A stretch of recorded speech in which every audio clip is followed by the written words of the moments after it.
ತಹಸೀಲ್ದಾರ್ ಇಂಡಿ ಅವರ ಮುಖಾಂತರ ಮನವಿಯನ್ನು ಸಲ್ಲಿಸಿದ್ದಾರೆ. ಇದರಲ್ಲಿ ಇನ್ನೊಂದು ಬೇಡಿಕೆಗಳನ್ನು ಒಂದು ಲಿಸ್ಟ್ ಔಟ್ ಮಾಡಿದ್ದಾರೆ. ಇಂಡಿ ತಾಲೂಕನ್ನು ಬರಗಾಲ ಪೀಡಿತ ಮಾಡೋದು, ಪರಿಹಾರ ಘೋಷಣೆ, ಸಾಲ ಮನ್ನಾ, ಉದ್ಯೋಗ ಖಾತ್ರಿ, ಆಮೇಲೆ ನೀರಾವರಿ ಯೋಜನೆ, ಕೆರೆಗೆ ನೀರು ತುಂಬುವ ಯೋಜನೆ, ದನ ಕರುಗಳಿಗೆ ಆಮೇಲೆ ಗೋಶಾಲೆ ತೆಗಿತಕ್ಕಂಥದ್ದು, ಬಗರ್ಕುಂ ಸಾಗುವಳಿದಾರರಿಗೆ ಹಕ್ಕುಪತ್ರ ನೀಡತಕ್ಕಂಥದ್ದು, ಸಂಧ್ಯಾ ಸುರಕ್ಷೆ, ಆಮೇಲೆ ಇದರೆಲ್ಲ ಪಿಂಚಣಿ, ವಿದ್ಯುತ್ ಖಾಸಗೀಕರಣ, ಆಮೇಲೆ ರೈತರ ಜಮೀನುಗಳನ್ನು ಕೈಗಾರಿಕೆಗಳ ತೆಗೆದುಕೊಳ್ಳುವ ಮುನ್ನ ಅವ್ರದ್ದು ಪರ್ಮಿಷನ್ ತಗೋಬೇಕನ್ನೋದನ್ನು. ಸೊ ಇವೆಲ್ಲ ವಿಷಯಗಳ ಬಗ್ಗೆ ನಾವು ಮಾನ್ಯ ಉಪವಿಭಾಗಾಧಿಕಾರಿಗಳ ಮುಖಾಂತರ ಮಾನ್ಯ ಜಿಲ್ಲಾಧಿಕಾರಿಗಳಿಗೆ ತುರ್ತಾಗಿ ಇವೆಲ್ಲ ಮನವಿಗಳಿಗೆ ಈ ಥರ ನಮ್ಮದೊಂದು ಪ್ರತಿಭಟನೆ ಮುಖಾಂತರ ನಮಗೆ ಮನವಿಯನ್ನು ಸಲ್ಲಿಸಿದ್ದಾರೆ. ಇದಕ್ಕೆ ತುರ್ತಾಗಿ ಸ್ಪಂದಿಸಬೇಕು ಅನ್ನೋದನ್ನು ಮಾನ್ಯ ಜಿಲ್ಲಾಧಿಕಾರಿಗಳ ಗಮನಕ್ಕೆ ತರ್ತೀವಿ. ಆಮೇಲೆ ಈ ದಿಶೆಯಲ್ಲಿ ಕೆಲಸಗಳನ್ನು ತಮ್ಮ ಮುಖಾಂತರ ತಮ್ಮಲ್ಲಿ ಯಾವ್ಯಾವ ಅವು ಇಲ್ಲೇ ಬಗೆಹರಿಸ್ತಾರೆ. ಪಿಂಚಣಿ ನೋಡಿ ಸರ್, ವಯಸ್ಸಾಗ್ಯದ ಅವರು ನಿಜವಾಗಿದ್ದವರು ಅದು ಹೋಗಿಬಿಟ್ಟವ, ಯಾರು ಡೂಪ್ಲಿಕೇಟ್ ಸಂಬಂಧಪಟ್ಟಂಗೆ ಪಿಂಚಣಿಗೆ ಸಂಬಂಧಪಟ್ಟಂಗೆ ಇದಕ್ಕೆ ಒಂದು ಸರ್ಕಾರದಂತಲ್ಲಿ ಒಂದು ಕಮಿಟಿಯನ್ನು ಮಾಡಿದ್ದಾರೆ. ಸೊ ಅವರು ಒಂದು ಎಲ್ಲ ಯಾರ್ಯಾರು ಎಲಿಜಿಬಲ್ ಇದ್ದಾರೆ ಮತ್ತು ಅವರನ್ನು ದಾಖಲಾತಿಗಳ ಸಂಗ್ರಹ ಮಾಡ್ಕೊಳ್ಳೋಕೆ ಹೇಳಿದ್ದಾರೆ. ಸೊ ಆ ದಾಖಲಾತಿಗಳ ಸಂಗ್ರಹ ಆದಮೇಲೆ ಸೊ ನಾವು ಮತ್ತೆ ಅದನ್ನು ಮುಂದಿನ ನೀವು ದಾಖಲೆಗಳನ್ನು ತೊಗೊಂಡು ಆಮೇಲೆ ಬಂದ್ ಮಾಡಿರಿ. ಆ ದಾಖಲೆಗಳು ತೊಗೊಳೋದು ಪರಿಶೀಲನೆ ಮಾಡೋದು ಆ ನಂತರದಲ್ಲಿ ಇರಲಿ. ಆದ್ರೆ ಯಾರು ನಿಜವಾಗಿ ಅದಾರ ಅವ್ರಿಗೆ ಅಲ್ಲೇ ಬಿಟ್ಟರೆ ಅವರು ರದ್ದು ಮಾಡಿ, ಯಾರು ಬೇಡ ಆಗಿದಾರೋ ಅವ್ರನ್ನೇ ಎಲ್ಲ ಚಲೋ ಅದಾವ. ನಮಗೇನು ಸರ್ಕಾರದ ಏನು ಮಾರ್ಗಸೂಚಿಗಳಿತ್ತು ಅದರ ಪ್ರಕಾರ ಕೆಲಸ ಆಗಿದೆ ಇಲ್ಲಿ ನಾವು ಕೂಡ ಇತ್ತೀಚೆಗೆ ಪರಿಶೀಲನೆ ಮಾಡಿ ರದ್ದು ಮಾಡಿರಿ ಅಂತ ನಮ್ಮ ಬೇಡಿಕೆ. ಬರಗಾಲದ ಬಗ್ಗೆ ಇದನ್ನು ನಮಗೆ ಮಾನ್ಯ ಕಾರ್ಯದರ್ಶಿಗಳ ಕಡೆ ಒಂದು ಲೆಟರ್ ಹೋಗುತ್ತೆ ಎಲ್ಲ ಜಿಲ್ಲಾಧಿಕಾರಿಗಳಿಗೆ. ಏನು ಸತತವಾಗಿ 3 ವಾರಗಳ ಕಾಲ ಮಳೆಗಳಾಗಿದೆ. ಸೊ ಅಲ್ಲೆಲ್ಲ ನೀವು ನಮ್ಮ ತಾಲೂಕಿಂದ ರಿಪೋರ್ಟ್ ರೆಡಿ ಆಗ್ತಾ ಇದೆ. ಏನು ಆದೇಶ ಬಂದಿದೆ ಸರ್? ಗೋಶಾಲೆ ತೆಗಿಬೇಕು, ನೀರಾವರಿ ಪರ್ಟಿಕ್ಯುಲರ್ ಯಾವುದೋ ಆದೇಶ ಬಂದಿದೆ ಅದನ್ನು ಬಟ್ ಈ ಥರ ಬರಗಾಲದ ಸಂಬಂಧಪಟ್ಟ ಒಂದು ವರದಿಯನ್ನು ಸಬ್ಮಿಟ್ ಮಾಡಿ ಮಾನ್ಯ ಮುಖ್ಯ ಕಾರ್ಯದರ್ಶಿಗಳು ಎಲ್ಲ ಜಿಲ್ಲಾಧಿಕಾರಿಗಳಿದ್ದಾರೆ.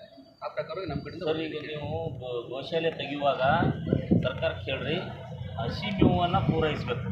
ಮಹಾರಾಷ್ಟ್ರದಲ್ಲೆಲ್ಲ ಹಸಿ ಮೇವೇ ಪೂರೈಸಿ ದನಗಳಿಗೆಲ್ಲ. ಈ ಒಣ ಕಡಿಕೆ, ಮೆಕ್ಕೆಜೋಳ ಕಡಿಕೆ ಅಂಥದ್ದೆಲ್ಲ ಡೂಪ್ಲಿಕೇಟ್ ಎಲ್ಲ ಎಷ್ಟೋ ವರ್ಷದ್ದು ಬಿದ್ದುದೆಲ್ಲ ಗಾಳೆ ಮಾಡ್ಕೊಂಡು ತಂದು ಅವೆಲ್ಲ ದನಗಳಿಗೆ ಹಾಕಿ ಅಲ್ಲಿ ಎಷ್ಟೋ ದನಗಳು ಇಲ್ಲಿ ಗೋಶಾಲೆಯಲ್ಲಿ ಸತ್ತವ್ರಿ. ಅದಕ್ಕಾಗಿ ಈ ಪಾಯಿಂಟನ್ನು ಕಲಿಸಿ ಸರ್, ನೀವು ಅಲ್ಲಿ ಮಹಾರಾಷ್ಟ್ರದಲ್ಲೆಲ್ಲ ಕಬ್ಬುಗಳು ಮಾತ್ರ ತಂದು ಗೋಶಾಲೆಗಳು ಕಬ್ಬು ಹಾಕ್ತಾರೆ. ಆ ರೀತಿ ಕಬ್ಬು ಖರೀದಿ ಮಾಡಿ ಆ ಗೋಶಾಲೆಗಳಿಗೆ ಪೂರೈಸುವಂಥ ಕೆಲಸ ಆಗುತ್ತೆ. ಮತ್ತು ಈಗ ಎಷ್ಟು ಕಾಲುವೆಗಳು ಅದಾವಲ್ಲ ಅವೆಲ್ಲ ಕಾಲುವೆಗಳಿಗೆ ನೀರು ಬಿಡಿಸ್ರಿ ಸರ್. ಇಲ್ಲಾಂದ್ರೆ ಆ ಕುಡಿಲಿಕ್ಕೆ ಸರಿ ನೀರು ಉಳಿಯಲ್ಲ ನಮ್ಮಲ್ಲಿ, ಎಲ್ಲ ಹಾಳಾಗ್ಬಿಟ್ಟು ನೋಡಿರಿ ಸರ್. ಅದು ನೋಡಿರಿ ಸರ್, ಅದು ಮೇನ್ ರೀ.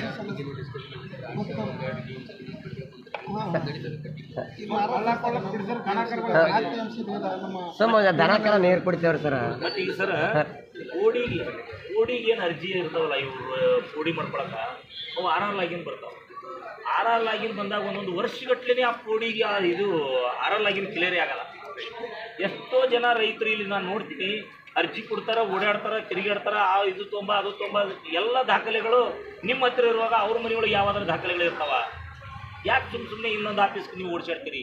ನಿಮ್ಮದೇ ಆದದ್ದು ಒಂದು ಕಮಿಟಿ ಮಾಡಿರಿ. ಕಮಿಟಿ ಮಾಡಿ ಸಂಬಂಧಪಟ್ಟದ ಲಾಗಿನ್ ಬಂದಾಗ ಸಂಬಂಧಪಟ್ಟ ದಾಖಲೆಗಳನ್ನು ಲಗತ್ತಿಸಿ ಅದು ಕ್ಲಿಯರ್ ಮಾಡೋ ಕೆಲಸ ಮಾಡ್ಬೇಕಲ್ಲ ಸರ್.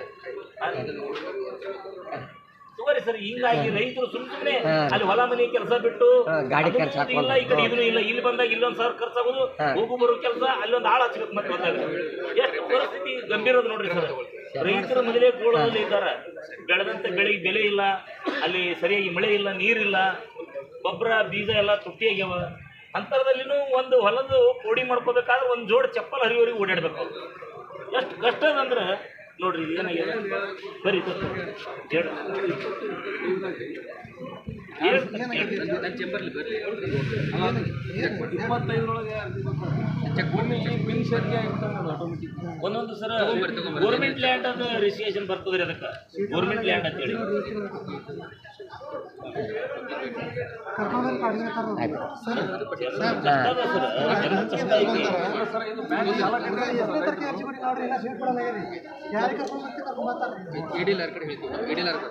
ಯಾರು ಎಲ್ಲ ಆಫೀಸರ್ ನೆಗ್ಲೆಕ್ಟ್ ಮಾಡ್ತಾರೆ ಸರ್.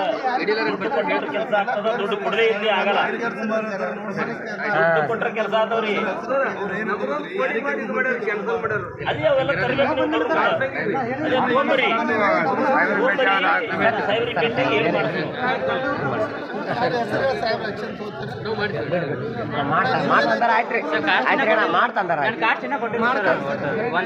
ಮಾಡ್ತಂದಾರ ಆಯ್ತರಪ್ಪ ಮಾಡ್ತಂದಾರ ಅದು ಕಿರಿಕಿರಿ ಬೇಡ ನಾವು ಟೈಮ್ ಆಗ್ಯದ ಸಾಕು ನಮ್ಮದು ಏನೂ ಆಗ್ಯದ ಆಯ್ತಲ್ರಿ ನಾವು ಮಾತಾಡ ಕರೆಕ್ಟೇ ನಾವು ಇದಿಲ್ಲ ಅದಕ್ಕೆ ನಾವು ಇದು ಪಟ್ಟಿದ್ದೆವು ಮುಗಿತ್ರಿ ಸರ್ ಹೇಳಕತ್ತಾರ ಆಯ್ತು ಒಂದು ವರ್ಷ ಆಯ್ತು ತಿರ್ಗಾಡಿ ಅಲ್ಲ ಹಿಂದಿಗಡೆ ಬಂದು ನೀವು ಏನು ಮಾಡಿದ್ರಿ ಆಯ್ತು ನಾವೆಲ್ಲ ಊಟಕ್ಕೆ ಹೋಗ್ತಾರ ಅವರು ಮತ್ತೆ ಕೇಳ್ರಿ ಬಂದು ಮಾಡ್ತಾ ಇದ್ರು. ನಮ್ಮ ಕೂಡ ಬಂದಿರಿ ಇಲ್ಲ ಈ ನಮ್ಮ ಕೂಡ ನಿಮ್ಮದು ಎಲ್ಲ ರೈತರು ಅಂತ ಕಂದಾಯ ಅದಾಲತ್ ಮಾಡಿರಲಿಲ್ಲ ಸರ್. ಊಟಕ್ಕೆ ಹೋಗ್ತಾರೆ ಈಗ ಊಟಕ್ಕೆ ಹೋಗ್ತಾರೆ ನಾಲ್ಕು ಹಳ್ಳಿಗಳಿಗೆ ಕೂಡಿಸಿ ಒಂದು ಕಂದಾಯ ಅದಾಲತ್ ಮಾಡಿದ್ರೆ ಅಲ್ಲೇ ನಿಮ್ಗೆ ಪೋಡಿ ಮುಕ್ತ ಗ್ರಾಮ ಮಾಡ್ತೇವೆ ಅಂತ ಹೇಳಿದ್ರೆ ಅಲ್ಲೇ ಪೋಡಿ ಆಗಿ ಅವ್ರ ಸಮಸ್ಯೆ ಬಗೆಹರಿತು.